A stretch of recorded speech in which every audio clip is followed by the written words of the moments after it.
안녕하세요, 택돌입니다. 오늘은 낚싯대의 비교를 한번 해보고 싶은데요. 2023년 봄 신상으로 시마노와 다이와에서 각각 감성돔 전용 낚싯대가 출시가 되었습니다. 먼저 시마노의 링카이 마스터튠 출시가 되었고요. 대항마로 다이와의 긴로 유이가 AGS도 똑같이 출시가 되었죠. 이 두 가지 모델은 각 제조사의 감성돔 전용 브랜드로서 많은 사랑을 받고 있는데요. 이번에 똑같은 시기에 라이벌인 두 제품이 동시에 출시가 되어서 많은 분들이 어떤 제품이 좋을까 고민을 하고 계실 것 같아요. 제가 이미 두 제품 모두 리뷰 영상은 소개를 해드렸는데요. 아직 두 제품 모두 빌드에서 사용을 해보지 않았기 때문에 실사용기라든지 디자인처럼 개인의 취향에 따라서 갈리는 그런 부분 말고 오늘은 성능에 영향을 끼치는 스펙을 위주로 한번 비교를 해보겠습니다. 자, 그럼 바로 시작해 볼게요. 일본 현지 낚시 영상 택돌TV. 자, 우선 낚싯대와 그 부속품인데요. 낚싯대 커버를 비교를 해보시면 링카이 같은 경우에는 아주 얇은 재질의 커버가 적용이 되어 있습니다. 하지만 길로 유이가는 두께가 상당히 두꺼워요. 그리고 길로라고 프린팅은 없지만 이런 식으로 전용 택을 적용을 시켰다는 점도 조금 더 돈을 쓴 게 보입니다. 낚싯대 커버는 이런 차이가 있겠고요. 그 다음 또 하나 부속품이 있는데 바로 보증서죠. 이 부분에서는 완전히 차이가 나거든요. 보증서의 면책 금액이 링카의 마스터튠은 4,000엔인데 다이와의 긴로 유이가는 8,000엔으로 2배나 차이가 납니다. 면책 금액이 긴로 유이가가 비싸다 이런 게 아니라 다이와 낚싯대는 최근에 모두 기본 8,000엔부터 시작을 하기 때문에 특정 모델이 아니라 다이와라는 제조사의 면책 금액이 한 번에 다 올라갔다 이렇게 보시면 될 것 같습니다. 자, 그럼 바로 본체도 한번 비교를 해볼 건데요. 본체의 디자인 같은 경우에는 개인 취향이 있으니까 이런 부분은 오늘 생략을 하고요. 기능면에서 한번 자세히 알아보도록 하겠습니다. 우선 가이드 커버는 두 모델 모두 후지사의 QTC 커버를 제공을 하고 있습니다. 각 제조사의 카본 가이드를 적용했다고 어필을 하고 있죠. 자, 우선은 조리대를 보실 건데요. 링카이 마스터튠은 지금까지 링카이가 그랬듯이 흰색 도장이 된 조리대를 적용을 하고 있습니다. 이 부분은 시인성을 좋게 하기 위해서 시마노에서는 감성돔 전용 낚싯대에만 흰색으로 도장을 시키고 있는데요. 검은색 조리대에 비하면 이 흰색 조리대가 시인성이 좋긴 해요. 하지만 이번 긴로 유이가가 타프 브라이트 코트라고 하는 기술을 적용시킨 형광도르를 사용을 했기 때문에 조리대의 시인성은 길로가 월등히 좋습니다. 이 부분은 지금 실내에서 보면 그렇게 차이가 나지 않겠지만 실제로 필드에서 사용을 해보면 엄청나게 시인성이 좋다는 것을 알 수가 있어요. 그래서 조리대의 시인성만을 비교를 한다면 긴로 유이가가 조금 더 우월하지 않을까 그렇게 한번 생각을 하네요.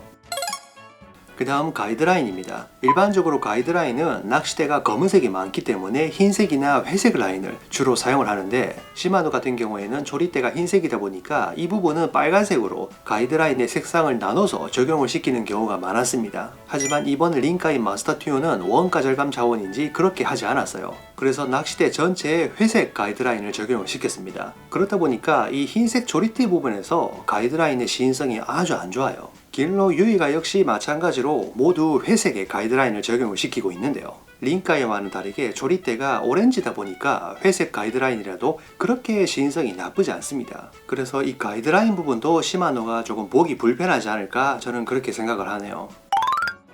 그 다음 가이드 부분은 링카이와 긴로에서 조금 차이가 있습니다. 이번 마스터튠은 1번과 2번까지 X 가이드를 적용을 시켰지만 이게 신형이 아니라 구형 가이드를 갖다 박아버렸거든요.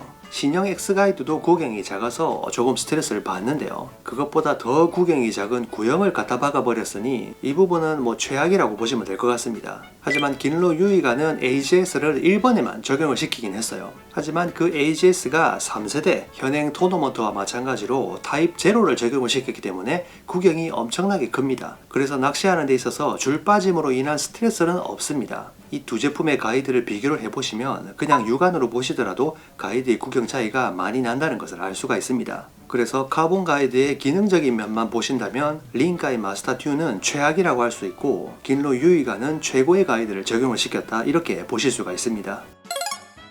다음으로 줄붙음 방지 기능인데요. 시마노 낚싯대가 이전 모델들은 2번부터 많이 적용이 되었는데 최근에는 2번 적용을 시키는 낚싯대가 거의 보기 힘듭니다. 하이엔드급이 아니면 2번에는 줄붙음 방지가 들어가지 않아요. 그래서 보급형 모델인 링카이 마스터튠도 들어가지 않고요. 3번부터 적용이 되는데 3번도 윗부분에는 없고 이 아랫부분에만 하나 적용이 되어 있거든요. 그리고 4번 윗부분 조금 이렇게 두 군데만 적용을 시키고 있습니다. 긴로 유이가 같은 경우에도 2번에는 적용을 하지 않아요. 줄버튼 방지 기능은 다이와는 예전부터 2번을 잘 적용을 시키지 않았습니다. 이 부분은 시마노보다 항상 부족했던 게 사실인데요.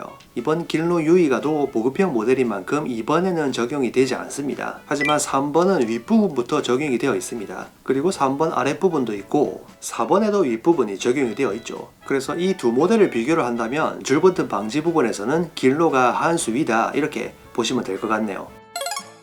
릴시트 같은 경우에는 두 제조사 모두 최고의 릴시트를 적용을 시키고 있어요. 시마노의 X시트, 다이와의 에어센서 시트, 두 시트 모두 필요하지 않고 그립감이 우수한 그런 릴시트를 적용을 시키고 있기 때문에 이 부분은 개인 취향으로 고르시면 될 것 같아요. 저도 이 릴시트는 두 가지 모두 좋아하는 타입이기 때문에 어느 쪽이 좋다고 할 수는 없고요. 이 부분은 개인 취향이라고 보시면 될 것 같습니다. 자, 그 다음 그립 엔드 부분인데 링카의 마스터 튠 같은 경우에는 이 엔드 부분에 엘라스토머 그립이 적용이 되어 있습니다. 그래서 미끄럼을 최소화하는 기능이 적용이 되어 있기 때문에 그립 엔드 부분은 링카의 마스터 튠이 훌륭하다고 볼 수 있겠네요. 그립 엔드 부분의 밸런서가 링카에는 밸런서가 적용이 안 됩니다. 하지만 긴로는 다이와의 순정 밸런서를 적용을 시킬 수가 있기 때문에 이 부분에서는 긴로가 조금 우수하다고 할 수 있겠네요. 그리고 낚싯대를 구성하는 소재인데요. 이번 링카의 마스터 튠 같은 경우에는 고탄성 카본이 거의 들어가지 않았습니다. 그래서 도레이에서 제공하는 어떠한 택도 들어있지 않은데요. 하지만 다이와의 긴로 유이가 같은 경우에는 도레카의 T1100G 고탄성 카본을 주 원료로 사용을 했다고 택이 동봉이 되어 있어요. 이런 식으로 소재 면에서는 아주 차이가 나는 것 같아요. 다음은 무게 비교인데요. 이 두 모델의 전작을 비교를 해봤을 때는 링카의 마스터 튠이 엄청나게 가벼웠었죠. 그래서 긴로 유이가가 도저히 무게 면에서는 비빌 수가 없는 그런 차이가 났었는데 이번 링카의 마스터 튠은 소재가 바뀌면서인지 무게가 엄청나게 늘어났어요. 그래서 현행 모델은 무게가 비슷비슷합니다. 그래서 한번 비교를 해보시면요. 호수는 공통적으로 가지고 있는 00부터 1호까지 한번 비교를 해보겠습니다. 여기서 재밌는 게 있는데 00와 제로대 같은 경우에는 링카의 마스터 튠이 무게가 늘어났다 하더라도 여전히 유이가보다는 가벼워요. 하지만 0.45, 0.65, 1호부터는 유이가가 더 가벼운 무게가 됩니다. 호수에 따라서 링카이가 유리한 호수, 긴로가 유리한 호수가 있는 거예요. 자, 그리고 가격 면에서 링카이는 거의 변화가 없지만 이번 긴로 유이가는 전작 대비 30% 정도 가격이 올랐습니다. 그래서 이번에 비교를 해보시면 가격이 조금 차이가 나는데요. 링카이 같은 경우에는 00대가 6만엔, 1호대가 62,500엔인데 긴로 유이가는 00대가 64,900엔, 1호대가 66,400엔이거든요. 그래서 대략 4,000엔에서 5,000엔 정도 가격 차이가 난다 이렇게 보시면 될 것 같아요. 하지만 링카의 마스터 튠 같은 경우에는 조금 전에 설명해드린 가이드 이 부분이 최악이기 때문에 많은 분들이 아마 가이드를 바꿔서 튜닝을 하실 거라고 생각을 합니다. 그래서 가이드가 1번뿐만이 아니라 2번까지 총 7개 적용이 되어 있기 때문에 이 7개의 가이드를 후지의 IM 가이드로 교환을 하려면 일본 현지에서는 대략 8,000엔 정도 비용이 들고요. 한국 국내에서 기간이나 다른 가이드로 바꾸려고 하더라도 이 4,000엔, 5,000엔 정도 가격 차이는 지불해야 되지 않을까 그렇게 한번 생각을 하네요. 그래서 애초에 가이드를 바꾸실 생각이라면 이 가격 차이는 거의 없는 게 아닌가 그렇게 한번 생각을 해봅니다. 저도 최근에 시마노 낚싯대를 구입할 때는 낚싯대 본체 가격뿐만이 아니라 가이드를 구입할 비용까지 처음부터 다 계산을 해서 낚싯대 가격을 보는 그런 습관을 들이고 있거든요. 그래서 낚싯대 본체뿐만 아니라 추후에 들어갈 비용까지도 한번 생각을 해보셔야 될 것 같아요. 오늘은 2023년 봄에 새롭게 출시가 된 감성돔 낚싯대 한번 비교를 해봤습니다. 링카이 마스터 튠, 긴로 유이가 이 두 제품 모두 시마노 다이와의 감성돔 전용 브랜드로서 주력 제품이고요. 좋은 제품인 것은 틀림이 없습니다. 많은 분들이 고민을 하고 계실 것 같은데 오늘은 간단하게 스펙으로 한번 비교를 해드려봤습니다. 더 자세한 내용은 이 두 제품 모두 리뷰 영상이 있으니까요. 참고를 해주시고요. 다음번에도 다른 영상으로 찾아뵙도록 하겠습니다. 그럼 또 만나요.